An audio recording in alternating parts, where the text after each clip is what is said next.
Multiple tribes come together in Ottawa County to help get people in the county vaccinated regardless of tribal affiliation. Health experts address some of your concerns about COVID-19 vaccines. The four states' most watched news starts now. Well, the severe spring weather is over for this evening. Now here comes a round of winter-like weather. This is KOAM News at 10. Let's go straight to Chief Meteorologist Doug Heddy.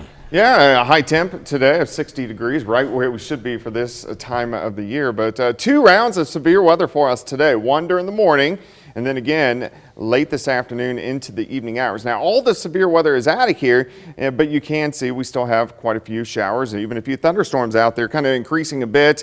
Ottawa County and then Jasper and also Cherokee County. But look at the big band in our northern counties to our western counties. That is the back edge of this storm system that is going to rotate in as we go through the overnight hours tonight. Also, look how the rain is switching over to snow. So this is really going to increase, especially after midnight and right along the state line. It could really come down. This is going to be extremely heavy snow. Winds are going to be out of the northwest at about 20 upwards of 30 miles per hour. So real big fat flakes, very wet snow going sideways, so visibilities are going to drop very quickly. But this is really going to come down, and because these are the big flakes, it's going to accumulate, and it could quite a bit in some areas. Of course, we're going to break this down for you here in just a little bit. All right, we'll see you then. Today's first round of storms early this morning left some damage in parts of the four states. This is in Carl Junction on County Road 290. The homeowner says around 5:30 this morning she heard the storms roll in with heavy winds. When she was able to get out and inspect her property, she found that the roof of her barn and part of the roof of her garage had been blown off. Near Miami, Oklahoma, lightning caused damage to a home off Highway 137. The lightning strike caused scorching under the roof and a blown transformer. If you're an adult living in Ottawa County, Oklahoma, who's still waiting to receive a COVID-19 vaccine, well, you're in luck. The Northeastern Tribal Health System has you covered, regardless of whether you're a member of a Native American tribe. KOAM's Mike Mahoney explains. Multiple Native American tribes in the state of Oklahoma have an excess of COVID-19 vaccine, and they're looking to share with their friends and neighbors. That includes the 8 tribes represented by the Northeastern Tribal Health System in Ottawa County. We have been doing all of Ottawa County, anyone 18 or over that is wanting to do that. We've also touched base with the local schools, offered it to them. Even a couple schools that weren't in Ottawa County. These tribes have received extra vaccine from the Indian Health Service because they have been efficient at getting tribe members vaccinated. And they're happy to use them to protect the rest of the county, since that in turn will protect tribe members. The more of our neighbors we vaccinate, then it decreases our risk too. The Northeastern Tribal Health System spent Wednesday helping Downstream Casino vaccinate their employees, and they're reaching out to other county employers to see if they'd like to set up vaccination clinics for their workers. But they say any adult living in the county or anybody of Native American ancestry is welcome to schedule a vaccination appointment at their clinic in Miami, Oklahoma. As we have the appointments available, the openings available, as we have the vaccine available, we just want to try and get it out there and get it in arms. In Ottawa County, Oklahoma, Mike Mahoney, KOAM News. With today's vaccination clinic at Downstream Casino, the Northeastern Tribal Health System estimates they vaccinated around 500 people. As states move forward in their vaccination plans, more people become eligible for the vaccine. But some people are hesitant to get it for a number of reasons. Dr. Eden Esquera, an infectious disease specialist at Mercy, says she knows it's unlikely we'll reach 100% of people being vaccinated, but she's hopeful we may get to 90%. Dr. Esquera says the most common concern she encounters is people believing the vaccine was developed too quickly, but she says that should not be a concern. So many people were on the study, and more than usual what it takes to approve a vaccine. And that's the only reason why it was fast, because of the magnitude of this pandemic. Keep up on the latest vaccination phases in your area. Just go to our website at koamnewsnow.com/vaccine. KOAM News is here to answer your COVID-19 questions as well as navigate what can be a confusing time right now. Judy wrote to us with a question about vaccines. She asked, where in the Joplin, Missouri area is the Johnson & Johnson vaccine available? Well, right now, locations in the Joplin area are out of the Johnson & Johnson vaccine, but you can keep track of where they're restocked with the Vaccine Finder tool. Just select which vaccine you'd like to receive and put in your zip code. The Vaccine Finder will provide a list of locations offering vaccinations and which vaccines are in stock. You can find a link to the Vaccine Finder on our website, and while you're there, you can ask a question yourself. We've provided a form on our website for you to fill out some basic information and then pose your question.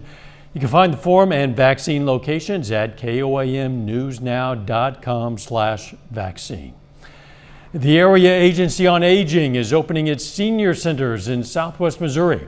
Starting on May 3rd, the agency says it'll have a soft opening for the centers in Barton County, Webb City, Carl Junction, Joplin, Neosho, and McDonald County.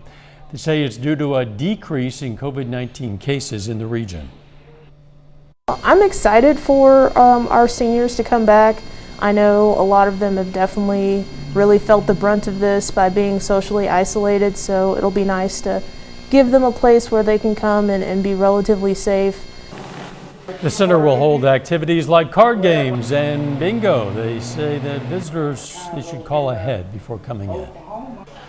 Some Joplin residents feel like this St. Patrick's Day signifies a return to something closer to normal. Customers celebrating the holiday at Blackthorn Pizza and Pub in Joplin say this holiday feels different from the rest of the year.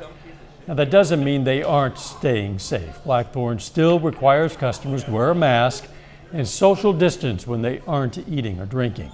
But even with that, the owner agrees that it feels different, especially compared to the holiday last year.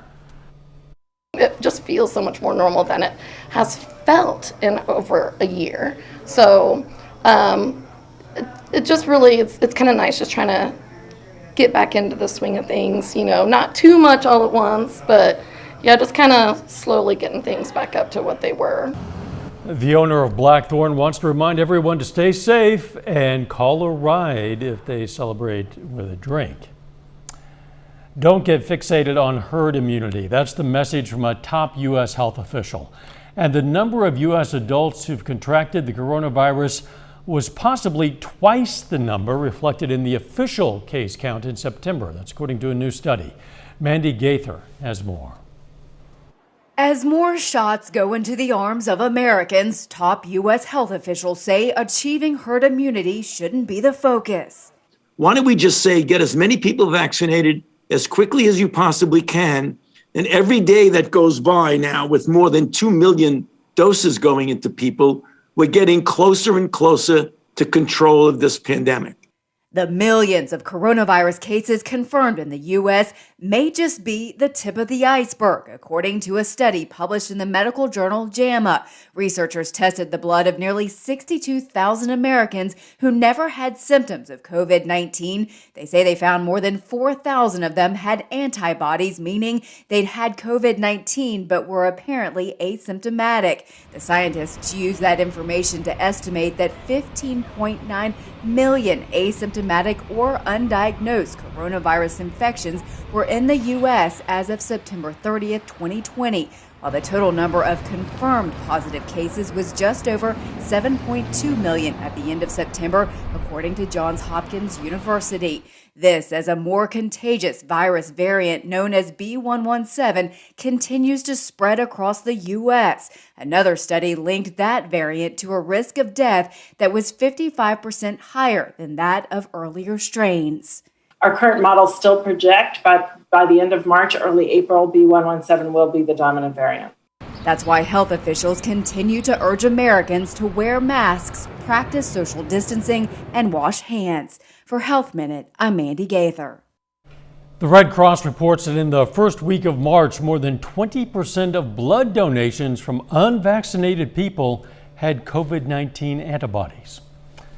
Still ahead, a Missouri bakery garners some fame for its tasty treats and for its talented in-house TikTok star.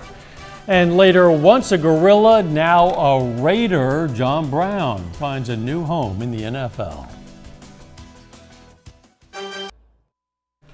A bakery in Kirkwood, Missouri is getting a lot of positive attention lately. One of its employees has become a TikTok sensation. His winning work ethic and glowing personality made him a star not only on the popular app, but also at the bakery and within his community. Mike Bush reports. Every bakery has its secret ingredients, and the Pioneer Bakery in Kirkwood is no exception. Okay, I need 12. We have our classic cakes, gooey butter cakes, donuts, and Danish. But their recipe for success isn't just what they're serving, but who's serving it. Hey guys. Hi. Meet one of Pioneer's hardest workers. Keep going until the scoop is full. The aptly named Derrick Baker. When he's at work, he gets serious, and he takes his responsibilities the way I would hope every employee would. Nice job! But like the desserts they serve here, Derrick's got many layers. Serious, yes, but silly too. Which may help explain why he's become an internet star. So Derrick has this very infectious personality. He's always talked about having his own YouTube channel. How was your day at work? It was the same. Were you busy? Well, technically it was slow. Oh, okay. Shortly after the pandemic hit, the family started sharing Derrick's video clips on YouTube and TikTok. Fill out a questionnaire and submit your application to become a WWE superstar. That's me. And the Baker banter pages just took off. Derrick's got a better phone than everybody in the family now. Those hips don't lie. 500 views, and then 1,000 views, and then 4,000 views, and then 20,000 views, and it just grew and grew and grew. Now he's up to 2 million followers and counting. So what about being an internet star? What is that like? It honestly feels amazing. It feels amazing. Derrick is one of 12 workers at Pioneer that came through the Step Up program at Lafayette Industries, a nonprofit packaging business that employs hundreds of adults with disabilities. We're focused on developing skills like coping strategies, professional communication, problem solving. Too often, people like Derrick are underestimated. He's not given enough credit for as much as he really does know and understand. Ooh, I like it with the blue on it. While many restaurants were forced to close during the pandemic, So hit latte again. Pioneer opened last fall with a mission to turn disabilities into possibilities. There you go, real soft. There you go. When you have this sort of a program that's designed for adults with disabilities with an owner like Scott who has a heart to help people with disabilities, it's huge. Squeeze. You do it again. The Pioneer Bakery hopes this concept, like their cupcakes, is addictive. It's like doing the wave. If a few of us get up and try to do the wave and it dies out, we just got to get more and more momentum going. And so maybe if I'm doing it, we'll get a couple more businesses to do it and the wave will take off. I love Pioneer Bakery. I love the people work there. I don't want to leave. There, that's cool right there. There you go. A bakery whisking up guidance and opportunity. And where the delicious desserts Let's switch to pink, because I know, isn't pink your favorite color? are just icing on the cake. Saw a lot of smiles in that bakery. Again, that was Mike Bush reporting. Doug Heddy is up next with his complete forecast, and later a former Nevada high school basketball star will make his debut in the big dance.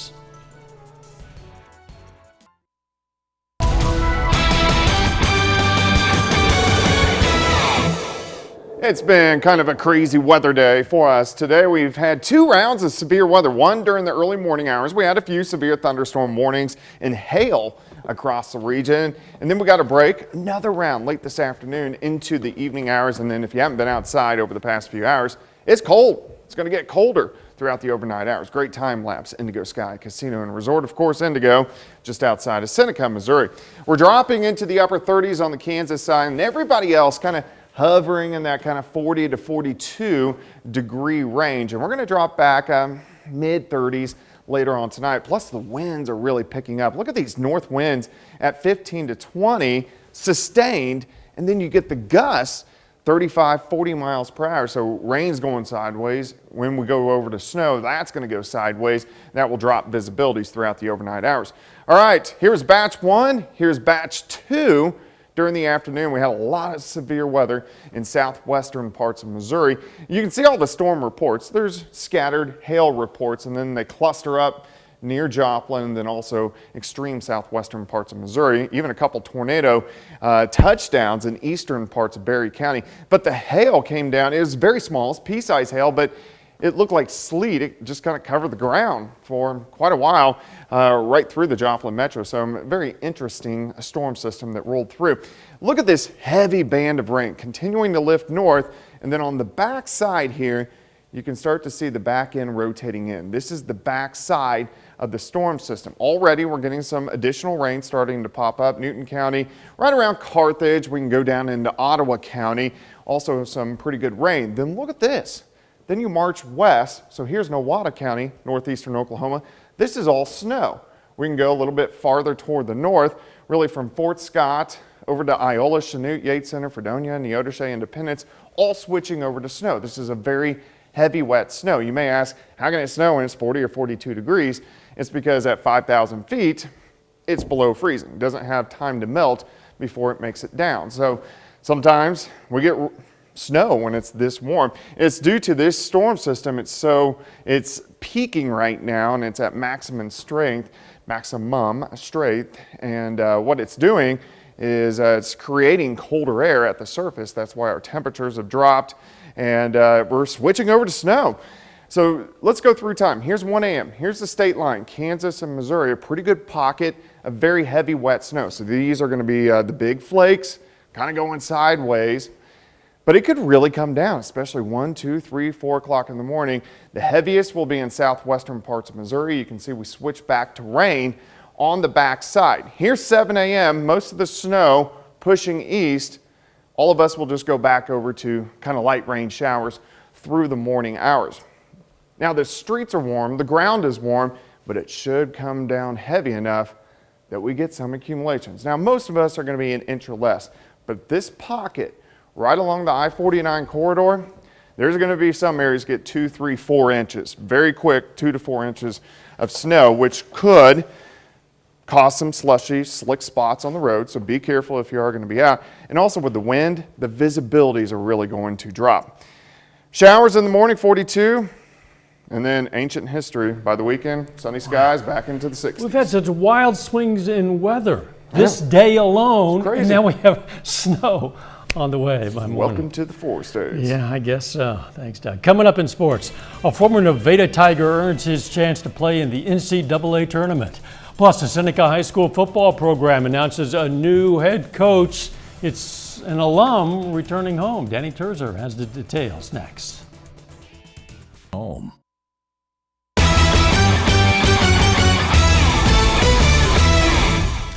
John Brown, the former Pittsburgh State wide receiver, is entering a new chapter in his NFL career. Brown is joining the Las Vegas Raiders on a one-year deal.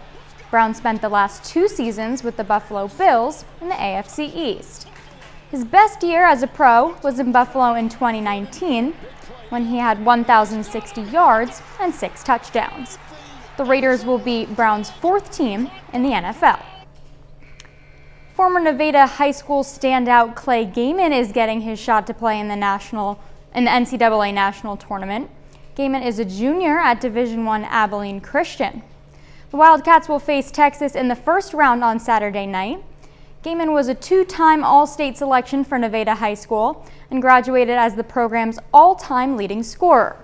He says getting the chance to play in the big dance is a goal that he's had since he was in middle school. Kid from the middle of nowhere starting to try to make a name for himself. So that's exactly what I'm trying to do. I always dreamed about playing in this kind of tournament since I was 12 years old. So knowing that I'll get a chance to put my name in the record books is something I've always dreamed about. You can check out our full story with Gaiman on the sports page at KOAMnewsnow.com. The Seneca Indians have a new leader of their football program. The school approved former Carthage offensive coordinator Cody Hilburn to be head coach on Tuesday night. Hilburn spent the last 10 years as an assistant at Carthage High School. He helped the Tigers win the Class 5 state championship in 2019, their first state title in program history. Hilburn is returning to his alma mater. He says he's excited to get home and get to work. I told the kids today, the expectation is to win. I don't want it to be a transition period. We owe that to our seniors to show up day one with the intention of winning every time we step out there. But the other thing we're really going to preach is getting 1% better every day. 1% better in the weight room, 1% better at practice, and 1% better in their daily life, just becoming better people. Hilburn takes over for Ryan McFarland at Seneca High School. McFarland accepted an assistant coaching position at Webb City earlier this offseason. That's a look at sports. We'll be back after this. Roper Honda. Let's honor a local veteran, Private First Class Ulyss Combs. The Neosho native served in the U.S. Army, and we are proud to salute Private First Class Ulyss Combs, a four-state hero. Some wild weather continuing to move into the four states. Yeah, in fact, if we get Max 2 popped up, I'll show you what is going on for us right now. Look at the snow kind of taking over on the Kansas side.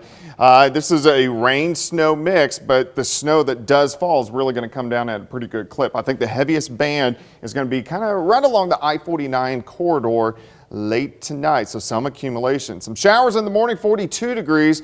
Sunshine returns and 60s by the weekend. See you tomorrow. Let's take care of ourselves and each other.